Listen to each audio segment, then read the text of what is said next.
Good evening from the Shield Sports Desk. I am Ben Heckey. Valpo Athletics have gotten off to a fantastic start this season. No one better than the Valparaiso volleyball team. They kicked off their season with a loss to the University of Virginia in 4 sets, but since then they have won 6 straight matches in 2 straight tournaments. So far, the 6-1 Crusaders have put down teams such as LaSalle, Hartford, and Niagara in the LaSalle Invitational. Then in the Appalachian State Invitational, they took out USC Upstate, Eastern Kentucky, and Appalachian State. The Brown and Gold have had the MVP from both tournaments as well, Katie Britton winning the honor at the LaSalle Invitational, and Tara Diebler at the Appalachian State Tournament. The Valparaiso University women's soccer team is off to their best start in program history. Coach John Maravich has the Brown and Gold clicking on all cylinders, as they're off to a, get this, 3-0-2 start, plus an exceptional 2-0 in the preseason. UMKC, Eastern Illinois, and IPFW have all fell at the foot of the Crusaders this season. Most recently, the women's team took the pitch against Eastern Kentucky on Sunday at Brown Field. The Crusaders and the Colonels battled to a 0-0 draw. Freshman goalie for the Brown and Gold, Kristen Mansky, only had to make 3 saves the entire match on her way to her 2nd shutout of the regular season. And if you include the preseason games, that's already her 4th this season. Men's soccer has only had 1 match so far this year, but in that match, the Crusaders took down the UNLV Running Rebels out in Las Vegas. Brian Schwartz collected his 14th career shutout, which ties him for the all-time lead here at VU. In the 87th minute, Jake Freisinger connected on a pass to Guy Shabte, who was able to dribble past the goalie and score on an empty net to give the Crusaders the advantage and eventually the win. The Dale Carlson era kicked off Thursday against the Leathernecks of Western Illinois. In a rain-soaked battle, the Crusaders and Leathernecks battled closely in the first half. The game-changing play was when Nate Gorgon barely overthrew a Crusader wide receiver in the end zone. The score would have made it 17-7 going into the half, but instead the Brown and Gold were blanked in the first half. The sloppy field conditions caused the Crusaders to continue to struggle with their ball control as they fumbled 5 times, losing 3 of them. The second half was all Leathernecks as they wound up scoring 28 points and winning 45-0.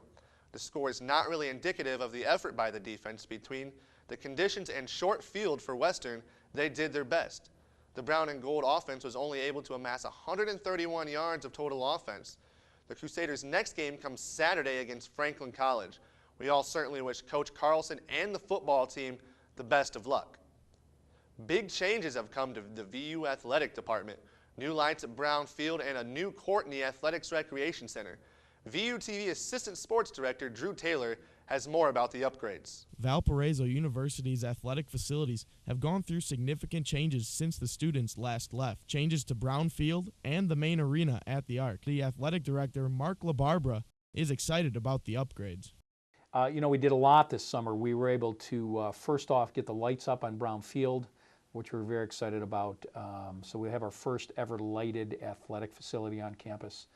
We also replaced the floor in the main arena in the Arc, which is a nice step forward with a flooring system that has a much better support system underneath it with a lot more give. Facilities and event director Adam Kloss says students should look forward to a more high intensity and performance with the new court. I mentioned it's a high performance floor. We'll notice significant change in the amount of shock absorption for the users of the floor. For a sport like basketball, how the ball comes off the floor itself, I think you'll notice a difference. Injury prevention was another main concern with the new foundation. We were really concerned with our student athletes and just people in general using the court, concerned with stress-related injuries, overuse injuries.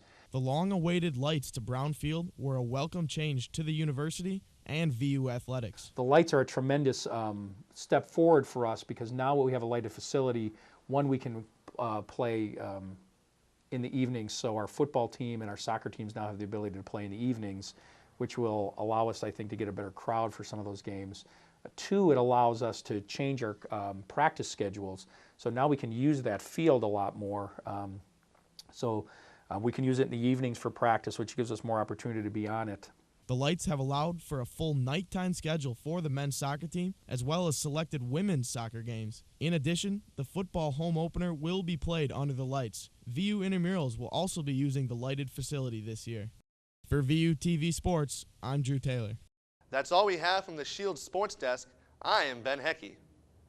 Thanks, Ben. One city sporting event happening this weekend is the Popcorn Panic, a walk and run to kick off the 32nd Popcorn Festival. But it is looking like there may be a possibility for rain. The Shield's chief meteorologist, Elisa Meadows, has your forecast. Thank you, Justin. Well, tonight's going to be a bit cooler, 54 degrees for our low tonight under partly cloudy skies. The winds are going to be out of the northwest at 10 miles per hour, but those clouds will start to clear out as we move into tomorrow. It'll become partly sunny in the morning, and then we'll get up to a high of about 75 degrees under mostly sunny skies. So once again, it's starting to feel a little bit more like fall out there, but we do have a chance of showers and thunderstorms as we move into tomorrow night. 56 will be our low, and we could be expecting some of these showers and thunderstorms according to the jet stream pattern. Now here you can see how this entire jet stream moves across to our north. That could bring some of the remnants of that tropical storm farther into our area. Now, some forecast models have predicted this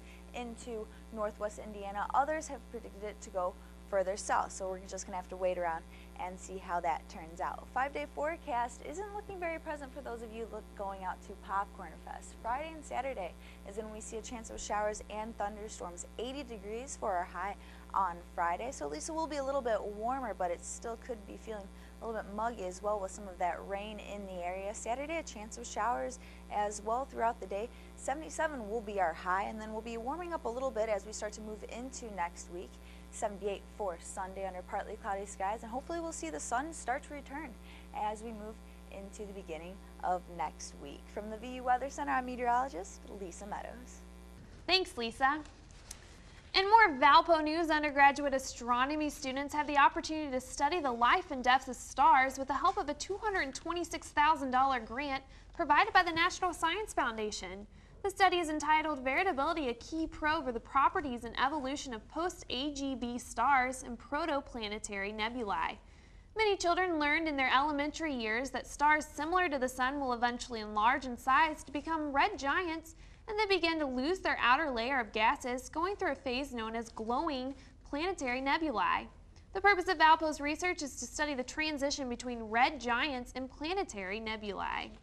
Valparaiso University's commitment to service has not gone unnoticed.